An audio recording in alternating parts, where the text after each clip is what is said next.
the crowd like, and what kind of response did he get?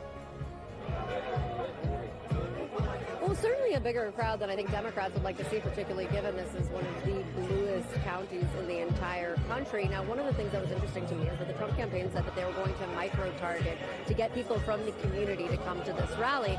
I wasn't sure what to expect. I've gone to a lot of these rallies across the country, and there are often people who travel hundreds of miles to see Donald Trump, and they're not necessarily part of the community. However, one of the things that I found was that there were a lot of people here that were actually from the Bronx.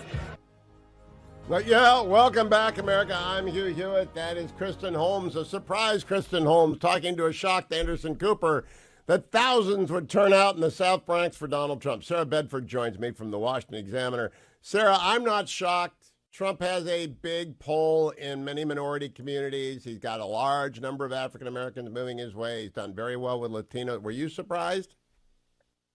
No, not at all. I mean, this could be Donald Trump's path to the White House, right? Through minority communities that have overwhelmingly voted Democratic in the past. But because Donald Trump has spoken directly to the working class, and because Democrats have sort of remade themselves as a party that is of the elite and for the elite, these are the types of crowds that you could expect Donald Trump to poll in these types of neighborhoods. I mean, winning New York statewide could be a long shot, right? No Republican has won that in a presidential since Ronald Reagan in 1984. But Donald Trump does have a chance to eat into those margins with black voters, with Hispanic voters that put Joe Biden in the White House.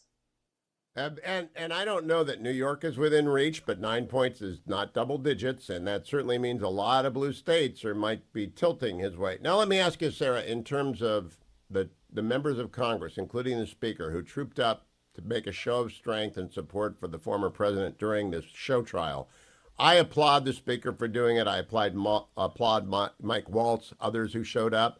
What is generally the reaction among Republicans to this show trial in New York? Did they talk to you in the hallway about how outrageous it is? I think almost all the Republicans, even the ones who haven't made the trek specifically up to be by Trump's side at the trial, think particularly this one is a sham. And I don't think there's a lot of shyness about speaking out against this one, right?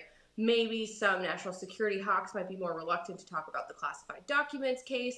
Some of the more centrist Republicans, maybe in Joe Biden's districts, might not want to talk about the January 6 cases. But the hush money case is very obviously the most political, the weakest, the biggest distortion of the law to get Trump out of all of the cases. And so it's actually sort of been a unifying thing among Republicans to be able to point to this as something totally unfair, bordering on election interference. And so, you know, this is where I think Donald Trump will see the greatest amount of support from members of Congress. It's this. You know, that's interesting. I hadn't thought about that. It does allow Republicans to rally around him on a particular part of the lawfare and not go all the way in.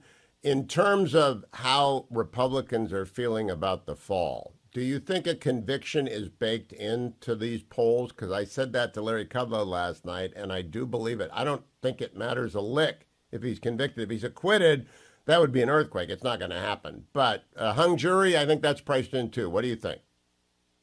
Yeah, I think, you know, of this time last year, we were probably having discussions about whether the indictments would hurt Donald Trump, and they didn't. And especially this conviction, you know, the issue at the heart of the case was litigated in 2016, in 2018, whether Donald Trump was a philanderer of women. People know that. And I think a Manhattan jury convicting Trump of a hush money payment that already dinged him politically, that is already priced in, I don't think will hurt him at all. I mean, it's hard to believe that there's anyone left in America, to be honest, who hasn't made up their mind over who they're going to vote for, Donald Trump or Joe Biden. Maybe they haven't made up their mind if they're actually going to turn out to vote for their candidate. That could be, you know, up in the balance. But I do agree with you that a conviction here, I don't really see it moving the needle for Donald Trump. People know who he is. Sarah, I wish I had said what you said. I think there isn't an undecided vote. There mythically, Byron York pointed out last night, there are mythically, your colleague at the Washington Examiner, mythically there's some small percentage that have made up their mind. I just don't think they're willing to tell people. And they may not even have articulated it yet, but between my 5 issues of inflation, immigration, Israel, the infirmity of the president, the injustice done to Donald Trump, I think it's going his way. Your last word to you right now, if you had to bet, you're betting Trump or Biden? I think the smart money would be on Donald Trump. His fundraising numbers are up. The momentum is in his favor. And Joe Biden doesn't seem to be able or willing to do anything to stop his slide. He's really a one-trick pony pointing to the dangers of Donald Trump, and that argument is just wearing thin on people. They don't believe it anymore. What do you think about the debate, Sarah? 30 seconds. Do you think the president is going to actually show up because his infirmity is becoming rather pronounced? But I think he has to. I don't think he has the choice. The only reason they agreed to it, I think, is because Joe Biden has to do something dramatic to shake up the momentum. And the risk of not doing it at this point is potentially even greater because, like you said, Donald Trump is on a glide path at this point to winning.